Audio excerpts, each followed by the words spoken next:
আসসালামু আলাইকুম সুপ্রিয় দর্শক, কেমন আছেন সবাই? আশা করছি সকলেই ভালো আছেন। আজকের ভিডিওতে আমরা কথা বলতে চলেছি বর্তমানে সংযুক্ত আরব আমিরাতের বর্তমানে এখন বেশ কিছু ক্যাটাগরির ভিসা নিয়ে আমরা কথা বলবো। যে ক্যাটাগরির ভিসাগুলো বিষয় নিয়ে আমাদের কাছে অনেকে কমেন্ট করেছিলেন, জানতে চেয়েছিলেন ভাই বর্তমানে এখন শোনা যাচ্ছে এই ক্যাটাগরির ভিসাগুলো এখন হচ্ছে।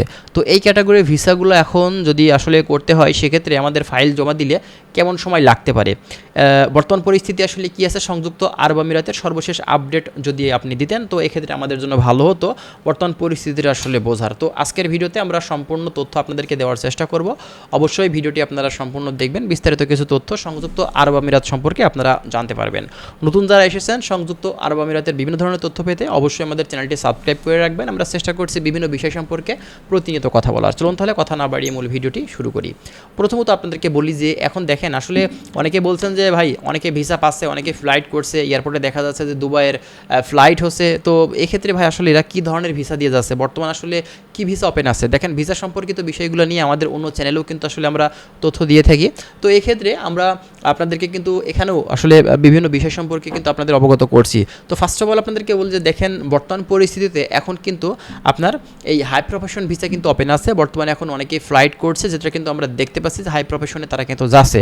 সেক্ষেত্রে আমরা অনেকেই না বুঝে মনে করছি সাধারণ লেবার ক্যাটাগরি ভিসাতে যাচ্ছে, বা আমাদের মনের ভিতরে প্রশ্ন জাগছে যে এরা আসলে কীভাবে যাচ্ছে। তো আপনারা কিন্তু হাই প্রফেশন ভিসা দিয়ে বর্তমান সময়ে এখন কিন্তু এই সংযুক্ত আরব আমিরাতে ঢুকতে পারবেন, কোনো সমস্যা কিন্তু নেই। এর পাশাপাশি এখন ট্রান্সগার্ড কোম্পানিতে বিভিন্ন ধরনের কাজে কিন্তু এখন সুযোগ আছে। তার ভিতরে ক্লিনারের কাজ, সাধারণ হেল্পার, জেনারেল ওয়ার্কার যারা আছেন, ঠিক আছে, কোনো ধরনের কাজ জানেন না, ভাষা জানেন না, কোনো কিছু বুঝেন না, তাদের ক্ষেত্রে কিন্তু সাধারণ ওয়ার্কার হিসেবে ট্রান্সগার্ড কোম্পানিতে যাওয়ার সুযোগ আছে। আর এটা এমন একটা কোম্পানি, এই কোম্পানিতে আপনার হচ্ছে বছরের সবসময় কিন্তু কর্মী নিয়ে থাকে। এটা আপনার স্পেশাল একটা মানে পারমিশন নেওয়া একটা কোম্পানি দুবাইতে।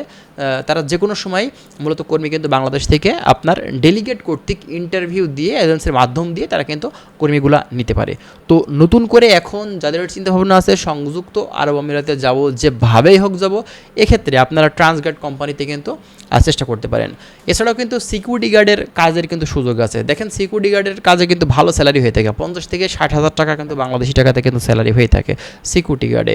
তো আপনাদের যদি সিকিউরিটি জব মূলত করার যদি এখানে কোনো এক্সপিরিয়েন্স থেকে থাকে এক্ষেত্রে কিন্তু আপনি সিকিউরিটি জবের জন্য অ্যাপ্লাই করতে পারেন, ঠিক আছে। এর পাশাপাশি বেশ কিছু ফ্রি জোন কোম্পানি আছে, যে কোম্পানিগুলোতে বর্তমান সময়ে এখন কিন্তু আসলে ভিসা হচ্ছে। তো আপনারা বর্তমান পরিস্থিতিতে এছাড়াও আরও ট্যাক্সি কোম্পানি, বাইক রাইডার হিসেবে কিন্তু এখন বাংলাদেশ থেকে ঢুকতে পারবেন। শুধুমাত্র লেবার ক্যাটাগরি ভিসা বন্ধ বিধায় যে আপনি সংযুক্ত আরব আমিরাতে ঢুকতে পারবেন না, ব্যাপারটা কিন্তু এমন না, ঠিক আছে। বর্তমান পরিস্থিতিতে এখনও কিন্তু ভালো সুযোগ আছে এই দেশগুলোতে যাওয়ার। আপনারা যদি ভালো কোনো মাধ্যম পেয়ে থাকেন এক্ষেত্রে অবশ্যই ফাইল দিতে পারেন। এই ভিসাগুলো বর্তমান সময় এখনও কিন্তু হচ্ছে।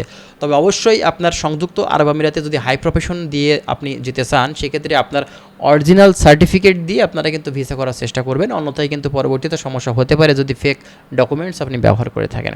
তো যাই হোক বন্ধুরা, আশা করছি বিষয়গুলো ক্লিয়ারলি বুঝতে পারছেন। যদি আরও বিস্তারিত তথ্য আপনাদের জানার থাকে অবশ্যই আপনারা কমেন্ট করবেন, আমরা চেষ্টা করবো সেই বিষয় নিয়ে কথা বলার। ভালো থাকবেন, আল্লাহ হাফেজ।